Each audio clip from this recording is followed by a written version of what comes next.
back to Otter Creek in Rio Grande. This will be the third installment of staging backdrop painting. I hope this is the last video. And I'm gonna try and get right to it. I'm gonna try and bring out some detail in that distant mountain there. And I think what I'm gonna do is I'm gonna set a timer for about an hour tonight. I'm gonna paint just for an hour and maybe stop and show you how it progresses like every 5 minutes or so, or if something develops in a way that I think it needs to be looked at right now. So stand by and here we go.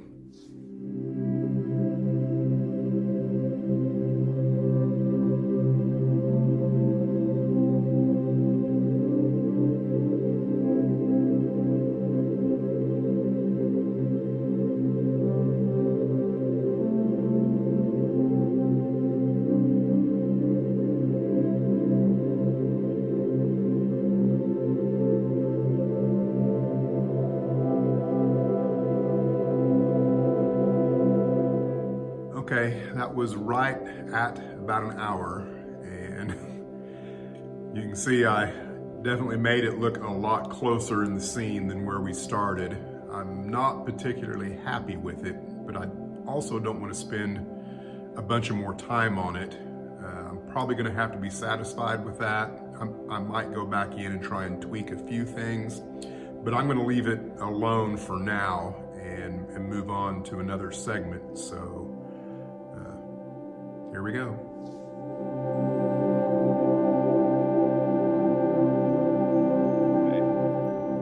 So I don't really like the color selection I have going on in here.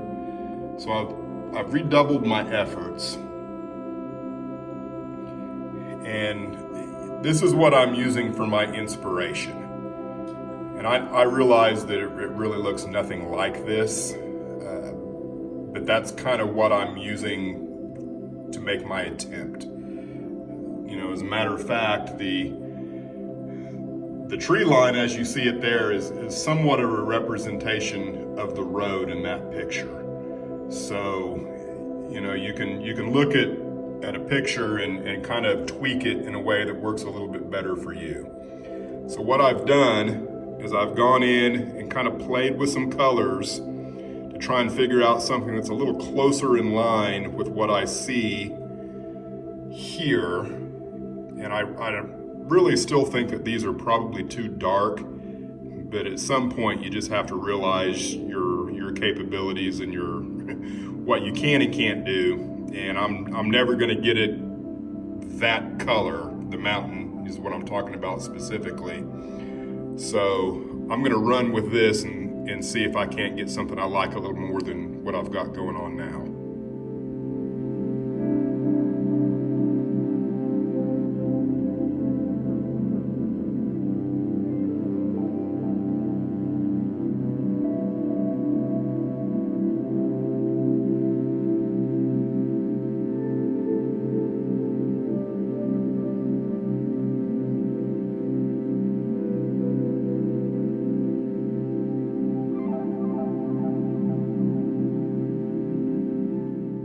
Well, I think I like the colors better now than they were before. It's I think it's a little bit further away in the scene now maybe than it was before. I'll never be happy with it, let's just face it. I think that's just part of it. But I've got to move on if I want to get this finished before the end of the weekend. So here we go.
I'm starting to get the hang of it.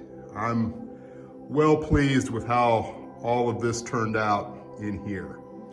Now, I know there's some things that really don't make sense. I think this mountain as opposed to this mountain, you know, something just doesn't sit right with that. It's because this appears to be further away because of the snow caps. You know, hey, give me a break. But you know, if you block off from here over, I think that's a really nice scene. I'm pretty happy with that. So I'm calling it quits for that, and now I'm gonna move on down to this area, and I'm gonna have to sit and think for a minute before I get started, because, you know, again, I would like to finish this weekend, but obviously this took a lot longer than what I wanted it to, even though I told myself I'm gonna do less detail. But when you see something, you go, oh, hey, that works. You just keep going, and you get in a zone of creativity and you can't stop. So I'm gonna get started back over here to the right. So here we go.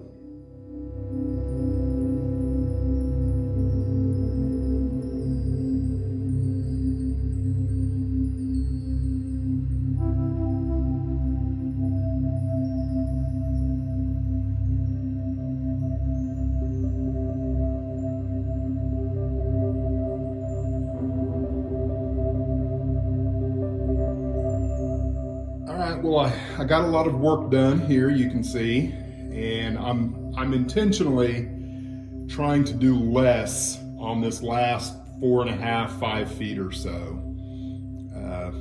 I figure if I can get this done in about 4 hours, then I'll be done. And I'm ready to be finished with it. I'm dearly enjoying it, but I'm ready to be finished with it and move on to something else. So stick around, we'll see what happens next.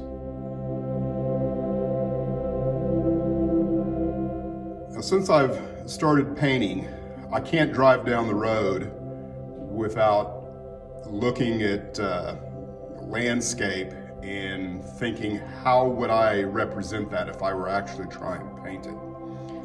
And the wife and I are staying at the lake this weekend. And on the way home last night from painting, as I was driving by, crossing over the top of the spilling basin there, I looked over and saw this. And I thought, wow, what a perfect example of horizontals, verticals, and triangles. So I thought, I'm gonna take a picture of that. So I went ahead and printed a copy of it off just so I could kind of point. And I don't know, for those of you who are good at painting, this is elementary to you. But just in case, you know, there's somebody watching right now that just hasn't quite got the courage to try this, maybe this will help. So you can see right here, you can see, well, I'll start here. This is the most obvious triangle here. You've got here to here, this dark spot, and then you've got this long triangle shape that gets narrower the further away it goes. Okay, that's a classic triangle shape, and they're all over in here. You've also got a triangle shape here, and then if you look at the trees, and my guess is this tree actually probably physically is smaller than the rest of them, but it still represents a classic triangle shape where the further away it gets, the smaller it gets. And then you've got all these nice shadows playing off of each other. Even the way the light hits these trees is in a triangle shape, big going to small. And then the other thing is you look at your horizontal lines.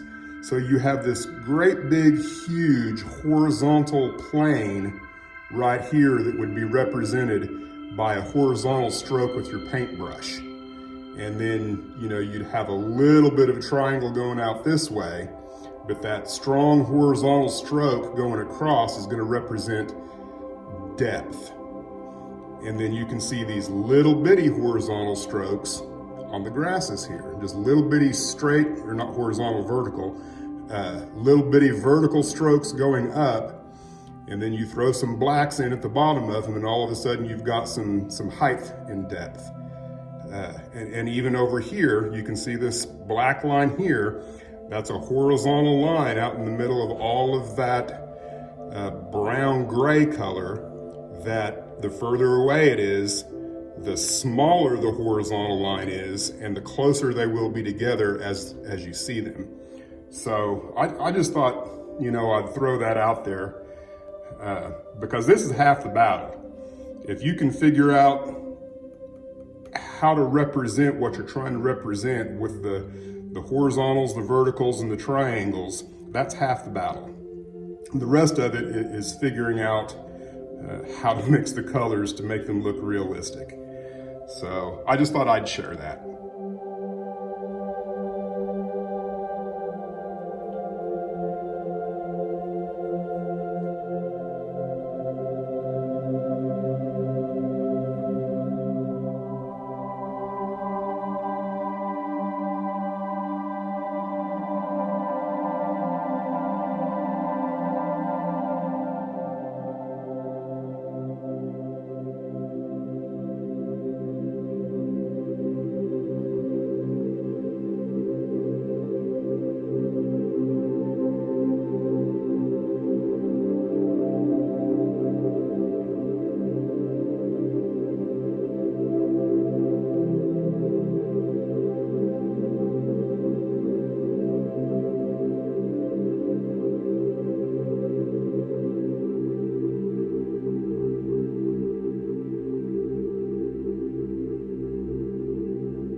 The sky whale is gone.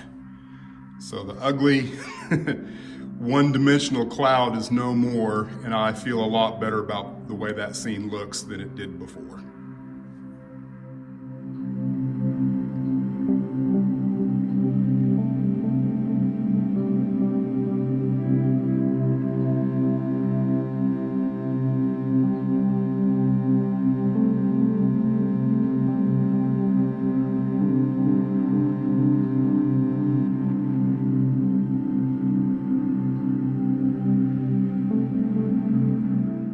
Well, this project I'm considering complete.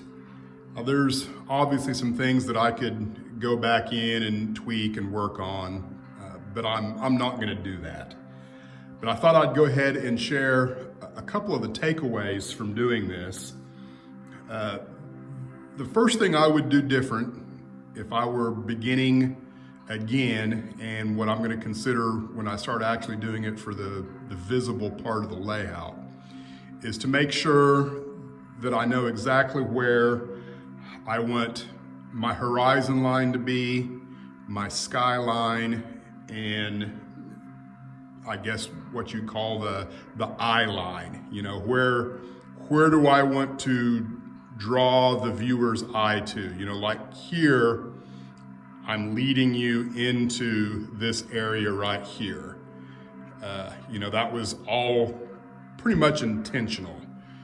Some places there isn't one of those. Over here on this end, it's right there. And planning those things with how it interacts with the 3-dimension of the terrain that I'm gonna build, that's gonna be, you know, a whole nother trick.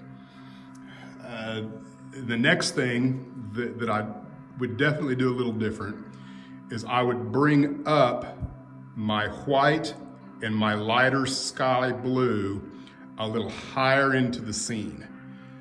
I think I would have been safer to do that because you can see, like right here, there is no white above the mountain skyline here like I have over here. So I think I would be okay to bring the lighter blue and the white further up the next time I paint an area. And of course, that's going to be determined by making sure I know where I want my horizon line and my skyline to be. And then the last thing, you know, that I really kind of still am very new to, and it involves mixing the colors. You can see that I've got a pretty wide variety of greens because I didn't do it the same way in every place. Some places it works well, and then other places it's a little more, it doesn't look right.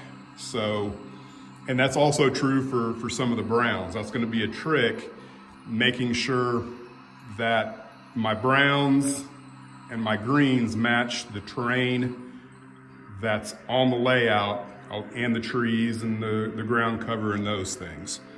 So, and you know, another thing, there's a few places that I could point out to you where I didn't overlap correctly. And it's because in places I worked the front of the layout before I worked the back, and I should have known better. You always want to work from back to front. So I need to get better at that. And you know, overall, it turned out really well. I'm pleased with it. Depending on how you look at it, this as a whole is the fourth painting I've ever done. You could argue that every 3 or 4 foot section here is a new painting because that's really kind of how I approached it. So if you think of it that way, maybe I've painted 7 or 8 different paintings. But I've gotten a little bit better as I went. As a matter of fact, I'll show you my first attempt at painting. I don't think I've ever showed anyone this before. So this was the very first thing I did with paints. It's awful, but and I guess I shouldn't say that it's my first. I tried this over several different nights before I got to look that good, and it still looks pretty bad because I hadn't figured out how your lines and triangles work yet. So, you know, that was my first attempt. My second attempt, of course, was what's behind the time saver. And it turned out pretty good. The biggest issue with this, of course, was how huge these mountains turned out and so on and so forth. But, you know, I truly believe that anyone can do this with just a little bit of patience and watching some YouTube videos.